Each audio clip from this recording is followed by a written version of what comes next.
Hi guys, welcome back to my channel. Thank you so much for taking the time to watch this video. So yes, I really mean that. There's sort of a running joke amongst my family about why do you have to say that in every single video? And I don't know. It's just the truth. Thank you so much for watching my videos. I know how precious data is to Zimbos, so it just means so much to me that you watch my videos and for all your responses and so forth. So I'm part of this Facebook group called Renovating Ladies. Shout out to Millie and everyone on the group.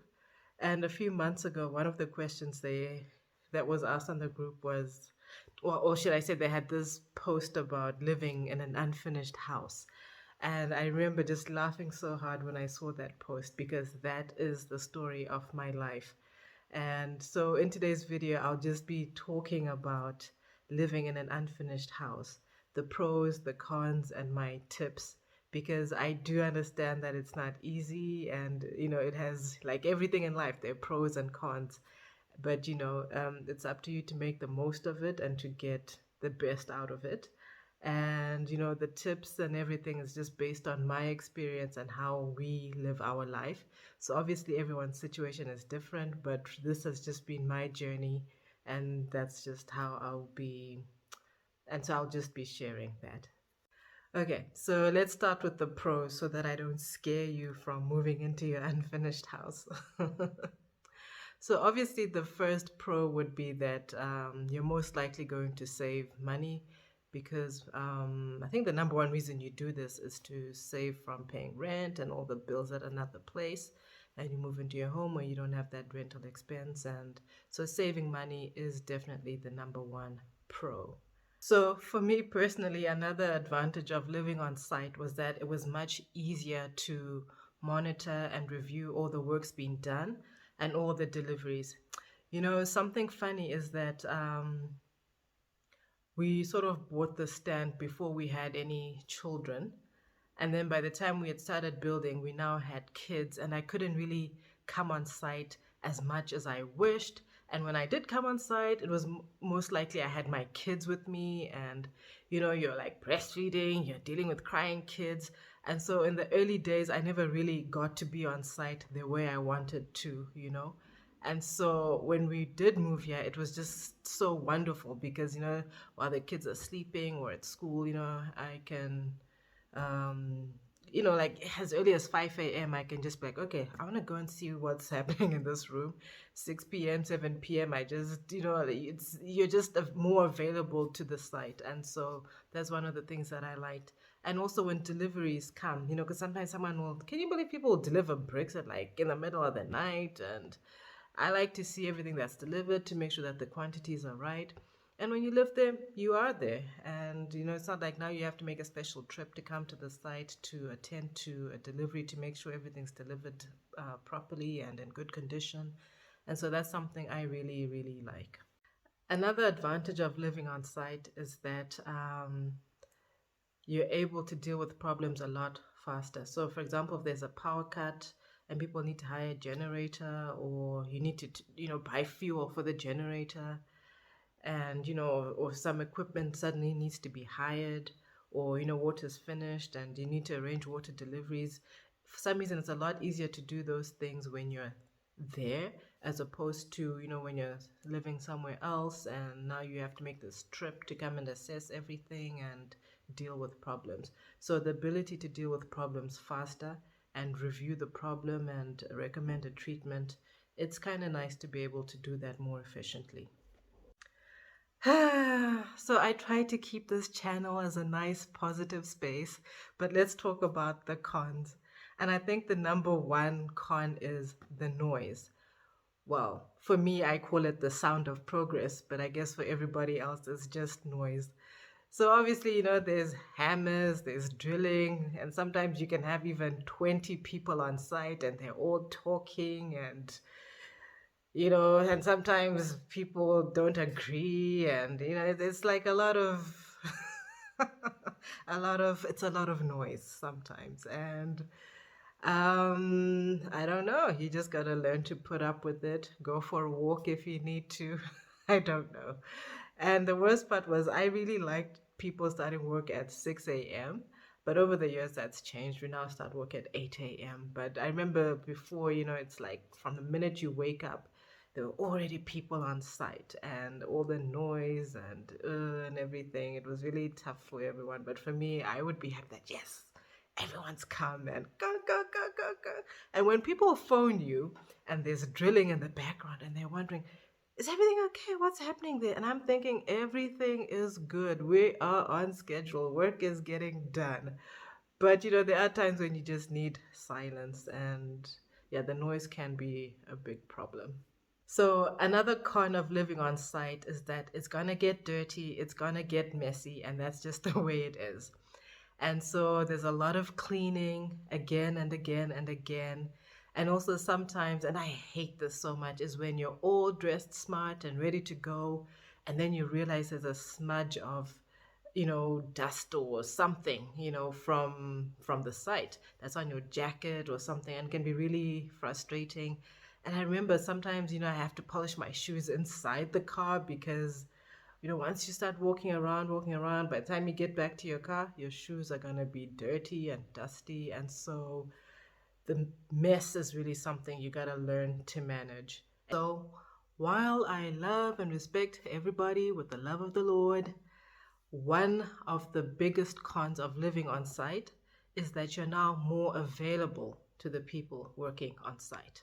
Now, it's not that you're trying to hide from them, but it's just that you need to have reasonable, fair boundaries. And people don't always understand this. So, I mean, obviously, when you hire someone, you agree on the terms of payment and the terms and conditions of the job. And for me, I pride myself in sticking to those terms. But when you're so available to people, let's say you pay someone every Saturday, that's what you've agreed with them. Sometimes people decide to just, they work for 1 or 2 days, then on Wednesday, suddenly they show up, or they're waiting for you to come home at lunchtime, or the minute they get on site, or, just at very inappropriate times that are not agreed. There they are. They've suddenly had a personal problem, and they need your help. And, oh, can I have my money? And sometimes it's just, it's not right, but because you're more available to people, and so there they are.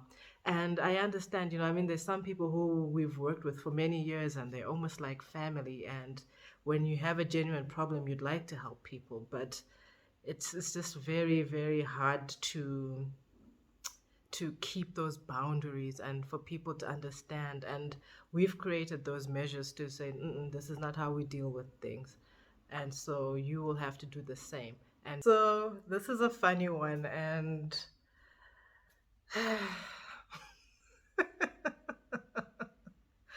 so when you live in an unfinished house, this has been my experience, is that every time your friends or family visit, they want a tour. They want to see how far something has gone. So like most people, they usually have a certain area that they like. They want to see something, and sometimes you're just thinking, oh, let's go inside and have a cup of tea, or let's play, let the kids play, or come, let's go to the kitchen, we gotta cook, or whatever it is, But when it's all said and done, people just want to go and they want to see the tour, they want to see this and that, and sometimes you just end up feeling overwhelmed by it.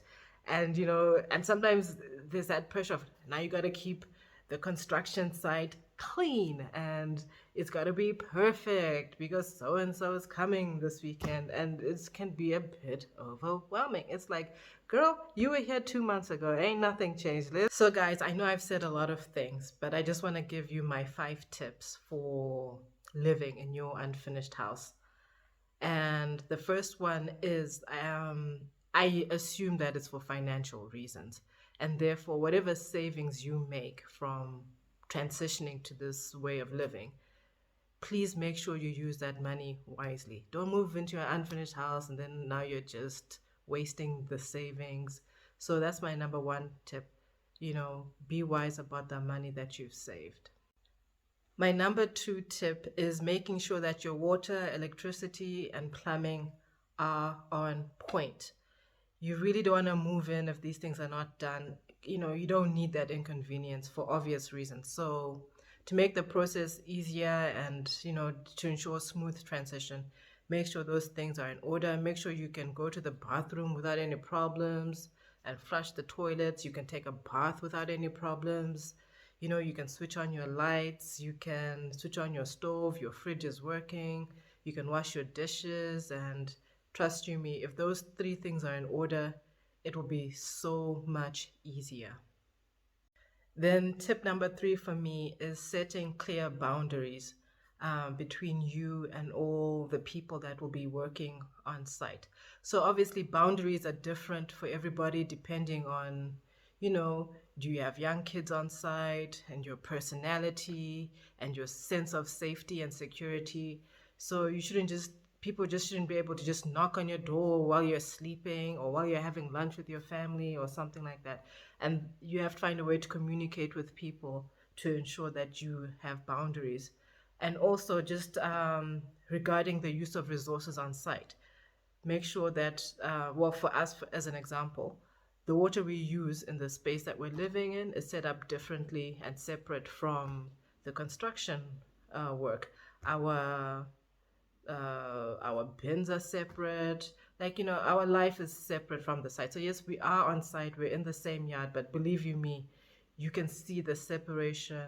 And, my kids play in one area, they're parts of the house and yard that they don't go there unless if, they're begging to come with me because they do tend to follow me a lot. But, you just sort of need to also create a sense of a separate life, like the home part of the site and then the rest of the site. And if you do things right, believe you me, you will have that sense of being at home and being on the site. There's just a way that you can really set things up and it ensures a smooth transition into your unfinished house. I promise you. So keep your boundaries and enforce them strongly. Then, my fourth tip is to take time to prepare yourself and your family for moving into an unfinished house. It's not something you should do casually or rush into doing, but really take time to prepare so that everyone can transition well. And I think one of the most important things is to sort of like do a self analysis and say, what can you do with and without? So, for example, I'll be honest, I can't live in a house where there's no water, and then you have to having to make all these plans to get water, and the plumbing isn't working. I can't do that. And no, I don't want to live in a house without Zesa, and if you don't have a generator, and I wouldn't be comfortable. So, but at the same time, I'm very okay with living in a house with no DSTV. I'm very okay with living in a house where there isn't a lot of furniture, but you were working towards it. And some of the wardrobes weren't in, but we improvised. So there's some things that I'm okay with, and there's some things that are like, absolutely not. We cannot move in until this is done. So you need to do the same and say, what are the things that are okay to go without, and what are the things that that you absolutely cannot go without, and just be honest and do you. So my fifth and final tip is to set reasonable milestones and celebrate them. It's very encouraging when you've set a goal and you achieve it. It just helps you to keep going and keep going. So, for example, when we finished our roof, we took time to celebrate and thank God, and that we had managed to get that far. And it doesn't have to be anything big and extravagant, just something as simple as going to dinner and just treating yourself to something nice and affordable. And I remember with one when we finished one of our concrete decks, we actually said, you know what, we just need a break from it all. And for 1 week, there was no construction work, there was no one on site, and it was just nice to just be at home with our family, and it was just us. And so set reasonable milestones and make sure you celebrate them. It's very, very encouraging, and it will help you to keep on keeping on.